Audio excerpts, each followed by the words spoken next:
What's up, everybody? Welcome back to your favorite New York Jets subscription podcast, Badlands. I'm your host, Joe Caporoso, joined as always by Connor Rogers, fresh off recording a nice, crisp 30 minutes of War Room. Make sure you upgrade so you can go hear that. Next week, hour-long special, training camp preview, only available on War Room. Perfect time to upgrade. We're in season now. A lot more content. Season preview guide going to flow through there. Today, going to talk a little AFC hierarchy. Going to answer a couple Discord questions. Going to talk season ticket packages being delivered. Season ticket gate, as we're calling it on Twitter. Connor, I said this on War Room, but this is the last week of content before training camp starts. We're officially in season starting next week. How you doing? How you feeling?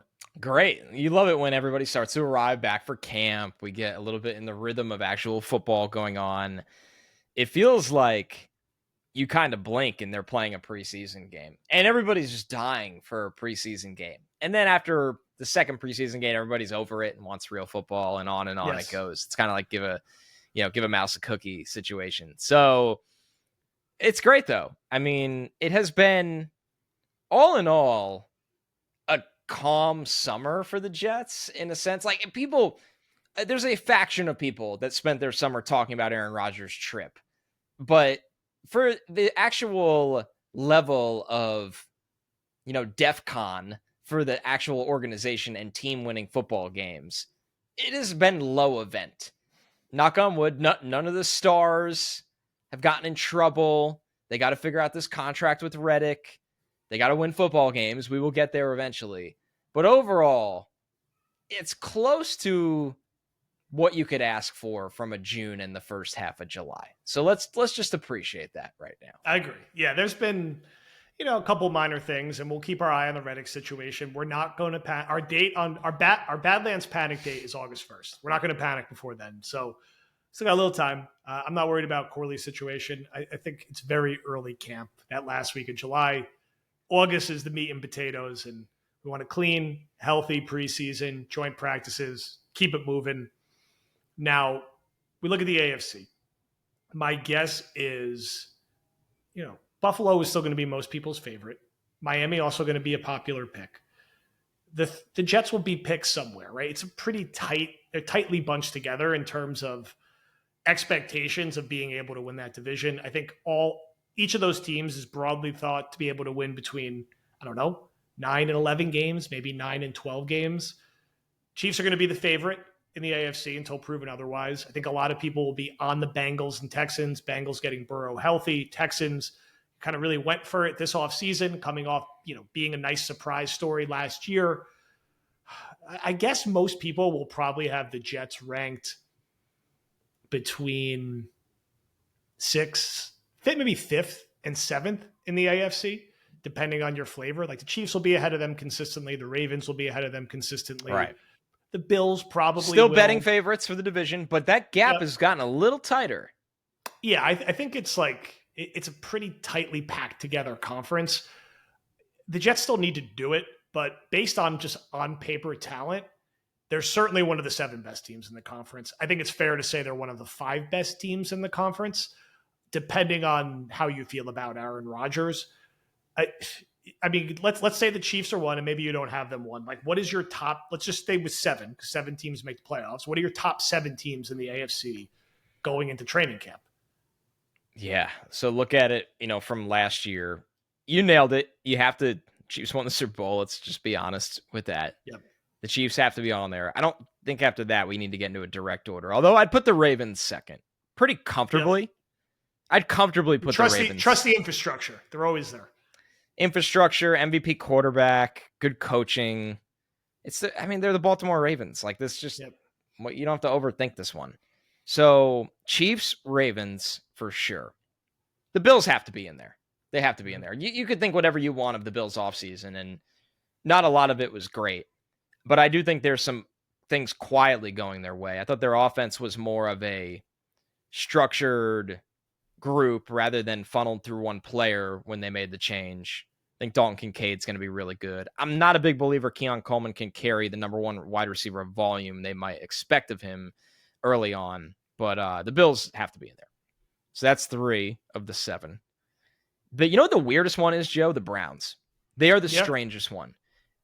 You can argue there's a world where you could sit here and go, they're not the best teams in the AFC, but the Jets and the Browns might have the best rosters in the AFC, like top to bottom. But the Browns have, I think, better coaching than the Jets. Ulbrich obviously deserves his flowers, but just from an entire organization structure and, of course, offensively is what we're talking about. Yeah. I have no faith in Deshaun Watson at all. Every time I've watched he hasn't given us any reason to since being with Cleveland. He looked, and people hold on to like one good half he had before he got hurt. Just watch him in Cleveland, all the sample size. He looks nothing like the player he was in Houston. So I'll put the Browns in the 7 teams, but man, they feel like they just have a bad wheel. They're kind of like they kind of have a wheel that's not all together there. It's kind of dragging the wagon a little bit. But I'll put them in the 7. They're just so talented. The Bengals back with Burrow, they have to be, right? So 3 of the teams from the AFC North are in the 7. Yeah, already. Division stacked. Yeah. And then, so that's 3 from the North. We got the Bills from the East, which is 4. We have the Texans, which is 5. You have to take a team from the South. We'll take the Texans from the South. So then, and I'm going to put the Jets as the 7th team. And once again, not in order, but I think the Jets are one of those 7 teams. Because then you look at it and you go, okay, well, who got snubbed, right? And the Dolphins won 11 games last year, so a lot of people will say them. And they made some nice depth signings. They also lost a lot of key players. And they are just one of those teams that it feels like any play, something can happen to Tua or Tyreek, and the entire team just looks different. So I'm not going to put the Dolphins in. They, in theory, should be one of the 7 teams, but I think they're just on the outside looking in. The Steelers just find a way to win 10 games every year, it feels like, but I can't put the Steelers in that group, especially with the healthy Bengals back in the division. I think the Colts are going to be a pest this year, and the Jaguars will be kind of what they've been, that hovering around 9-8 kind of team. Yep. I don't love any of the teams in the West besides the Chiefs this year. I think the Chargers in 2 years are going to be really, really good. And I think they could be like the Colts where they're a pest this year. But I don't know if the Chargers are that's a lot to ask in the first year if they're going to make the playoffs. I don't have any faith in the Raiders or the Broncos this year's playoff team. So it's tough. Like putting the Jets in there wasn't a layup, I don't think. But it's obviously a really tough conference. But I do have them in there as one of the best 7 teams. I think it's fair. I mean, look, the Jets have to win some of these games. They have to prove that they belong with these teams who have been perennial contenders and in the playoffs. It's going to start with their division. You have to have a winning record in your division if you're going to be a serious playoff contender. I'm not saying they got to go 6-0 or 5-1, but get the 4-2 in the AFC East to give you the necessary start that you have to have towards making a charge towards the playoffs. They're going to have their chance when they play a team like the Texans in primetime to show where they measure up with one of these other teams. They have Pittsburgh in primetime. Regardless, that's always going to be a challenging game. Then they also get the opportunity to play like the Denvers of the world in a game that they really should win. And they have a few of those this year, including another one against the Titans, including the one against the Vikings, which again, some of these good coach team should be wins, but well coached. And it's just all about, can you beat out Buffalo and Miami? We know they play well against Buffalo. They have not played great against Miami. I worry about McDaniel coaching against Saleh. They could go to 4-2 in the AFC East. The rest of their schedule and talent level is enough where I think they could be better than 7th. They could be 4th or 5th, but there's a lot of variables in the AFC. The Texans are going to be sort of like a darling pick. They're the quarterback going into the sophomore year off an outrageous rookie season. They have a shiny new toy at receiver. But is that division more challenging than we expect? Are the Jaguars, everyone's forgetting about them? Are they competitive again? The Colts, like you said, I think are going to be pesky, and they were a drop pass away from beating the Texans out last year and making the playoffs. The West, I kind of agree with. I think the Raiders and Broncos, candidly, are going to stink this year.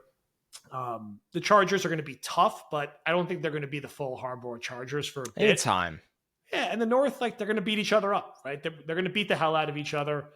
They're going to deal with some injuries. And for the Browns, they kind of got the Flacco miracle last year.